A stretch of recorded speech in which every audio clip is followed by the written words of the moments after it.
আসসালামু আলাইকুম রহমতুল্লাহ। এখন বাংলাদেশে যেই অবস্থা, যেই ভারতকে আমরা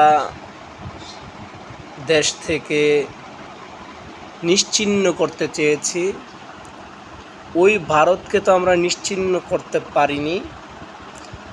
আরও ভারতকে যাতে শক্তিশালীভাবে বাংলাদেশে পরিচালনা করতে পারে সেই কাঠামো তৈরি করে দিচ্ছে বিএনপি। তো ওই কাঠামোটা আস্তে আস্তে কিভাবে বাস্তবায়ন করবে, এটা কিন্তু আমরা ধীরে সুস্থে সুন্দরভাবে আমরা বুঝতে পারছি, এবং কি সাধারণ মানুষকে কিভাবে ঘোলা পানি খাওয়াবে সেটাও কিন্তু প্রকাশ হয়ে যাচ্ছে। তো দেখেন, এটার কারণ কি আপনারা হয়তো অনেকে বুঝতে পারেন নাই, কিন্তু আপনাদেরকে যদি বুঝিয়ে দেওয়া হয় জিনিসটা আসলে মনে করি যে আপনারা বুঝতে পারবেন। তো বিষয়টা হলো, এই যে নারীদের সংক্ষিপ্ত নারী আসনগুলো, এগুলোর মধ্যে বিএনপির অনেক নারী কর্মী ছিল যারা মাঠে ঘাটে বিভিন্নভাবে বিএনপির জন্য 17 বছর যুদ্ধ করেছে, এবং টকশোতে পর্যন্ত তারা যুদ্ধ করেছে।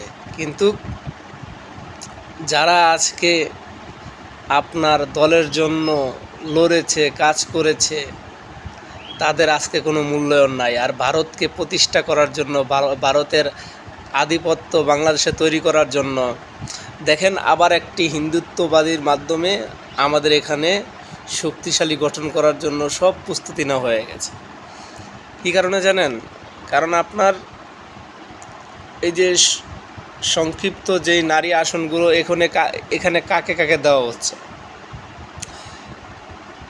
আওয়ামী লীগের পদপ্রার্থী কিংবা আওয়ামী লীগের পদ নেওয়া এরম কিছু নারী আছে যে এখন বিএনপিতে মনোনয়ন পাচ্ছে। কারণ গোপালগঞ্জে কাশিয়ানী ও উপজেলা সুবর্ণা শিকদার ঠাকুর মানে উপজেলার একজন পদপ্রার্থী, বন ও পরিবেশ বিষয়ক সম্পাদক ছিলেন আওয়ামী লীগের। ওই ব্যক্তিকে এখন বিএনপি মনোনয়ন দিয়েছে। ওই মহিলা কিন্তু হিন্দু। তারপরে আরেকজন দেখেন, মাধবী মারমার, উনিও কিন্তু পাবলিক প্রসিকিউটর ছিলেন আওয়ামী লীগের। তো এই আওয়ামী লীগকেই কিন্তু আবার ইন্ডিয়ার মাধ্যমে হোক, আওয়ামী লীগের মাধ্যমে হোক, মানে এই দেশটাকে আবার হিন্দুত্ববাদের দিক দিয়ে আবার কিন্তু আমাদেরকে পরিচালনা করার জন্য সব কিছু রেডি করে রেখেছে। আবার বিস্তারিত আপনাদেরকে পরে বলবো, কারণ বড় ভিডিও করলে এটা আপনার মনে করেন পুরোপুরি আমার যেই আছে এখানে হয় না, অ্যাডজাস্ট হয় না। ঠিক আছে, আসসালামু আলাইকুম।